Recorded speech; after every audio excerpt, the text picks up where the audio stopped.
Good morning, and thank you very much for inviting me to be here today.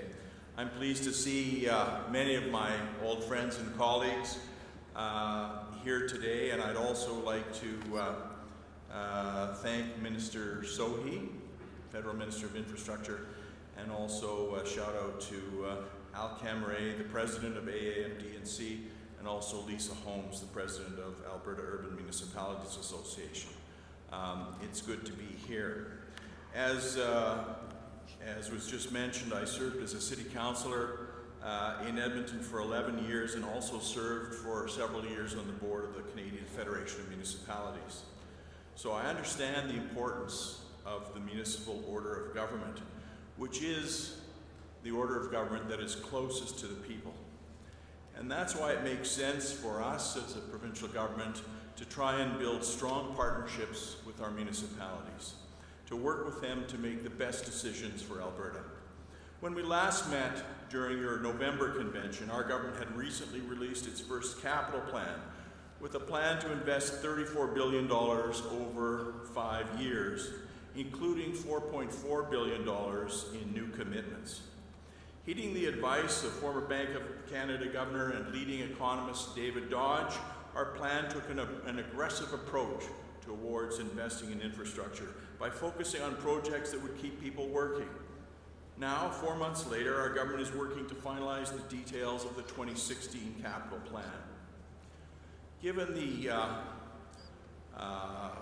difficult economic outlook, I think it's important to continue to invest in capital projects that will help to stimulate our economy. We will continue to move forward with the hundreds of infrastructure projects underway throughout the province.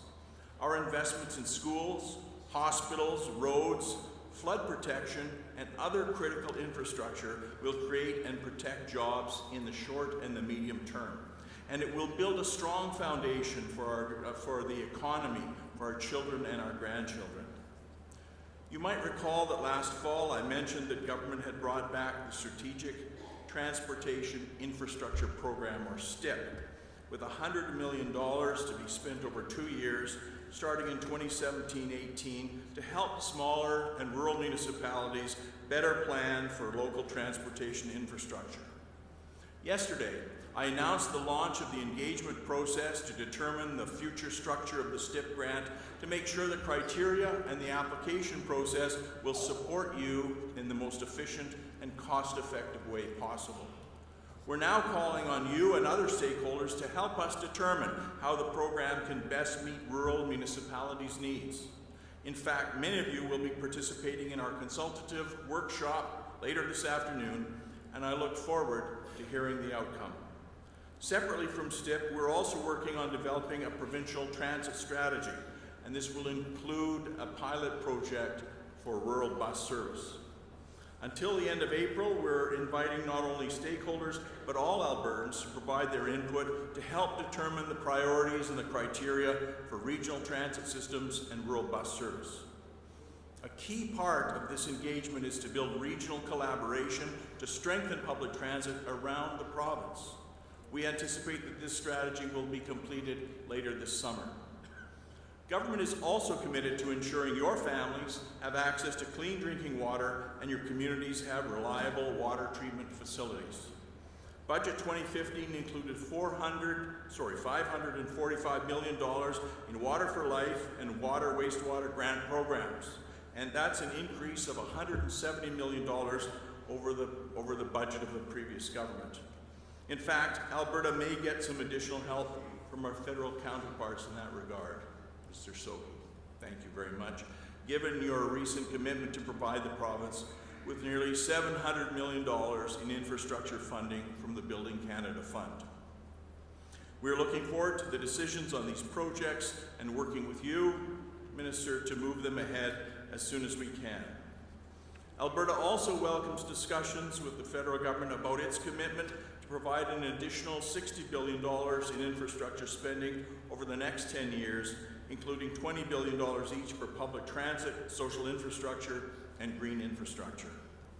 As the Premier has said, our government is committed to environmental sustainability.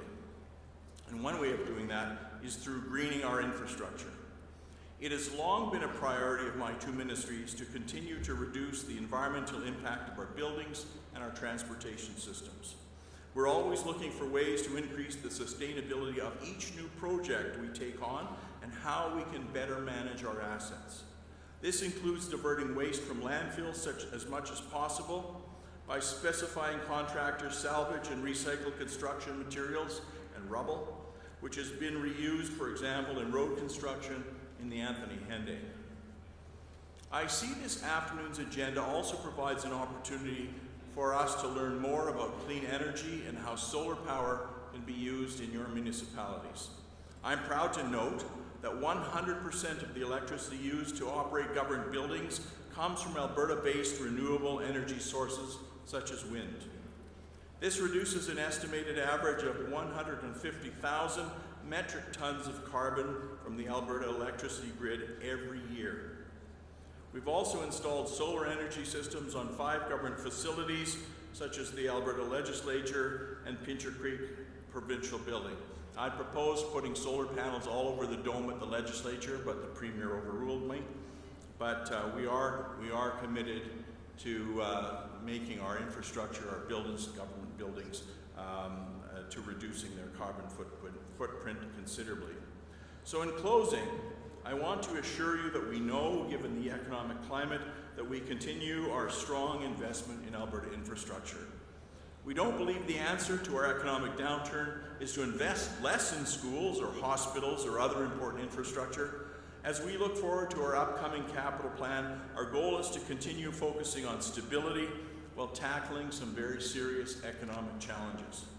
Our government knows that modern, efficient public infrastructure is vital to support the well-being and the continued growth of our families, our communities, and our economy.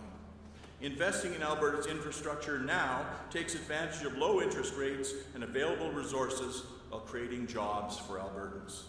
We will remain focused on planning, building, maintaining, and improving Alberta infrastructure so that our province continues to serve the needs of Albertans today and for generations to come.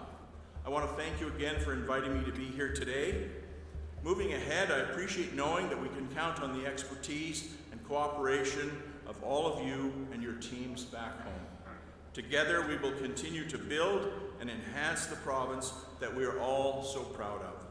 I hope you have a very productive conference. Enjoy the rest of your day. Thank you very much.